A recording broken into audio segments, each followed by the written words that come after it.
want you to realize is that in the era in which the church was born, there was a clear awareness of the differences between spiritual doctrine and spiritual genre. It's very clear. They knew it. Those apostles saw to it that they knew it, but they also knew. They knew the doctrine of one deity over another. And they were very clear about that. That is what made Jesus so compelling and made his words and his works so attractive, because he gave answers that they had not heard from any other representative. Now think about this. They're in a world where gods and government and community are all fused as one. And different nations and different places that you went to had their various gods. It was important that everybody knew. But they had not heard. So when they said they had not heard anything like what Jesus said before, they really had something to measure it against. We, the modern church, uses their inward witness, their knower, their whatever, but it's all sentimental and sentient. They're not interested in being able to explain it. That's what made Paul so powerful on Mars Hill. He wasn't just able to preach the gospel, he taught the differences between it and the other deities that they were serving. So it says here, who is wise? You know, this passage, James 3, opens with the 13th verse. Who is wise and ready among you? Let him show out of a good conversation his works in meekness of wisdom.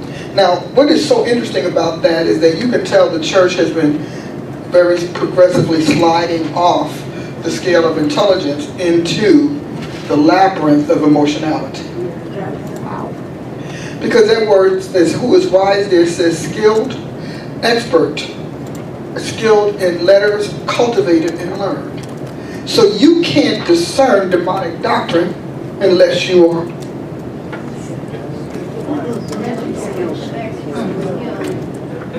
Isn't that an interesting thing? So when we hear that, people don't even address the 13th verse. But Paul always makes that distinction that you must be learned. A servant of the Lord must be apt to teach. Apt there doesn't just mean, well, having a natural talent. It also means being skilled and capacitated to teach. And so he's saying here, in order for you to know the difference between the wisdom that is above and the wisdom that is beneath, you must know the letters. What they said, having learned the letters, skilled in letters. You know, back then skilled in letters means that you were educated because you could read, you were literate. Right. And in today's time, it's not too different when they use it in theological terms. You're skilled in languages.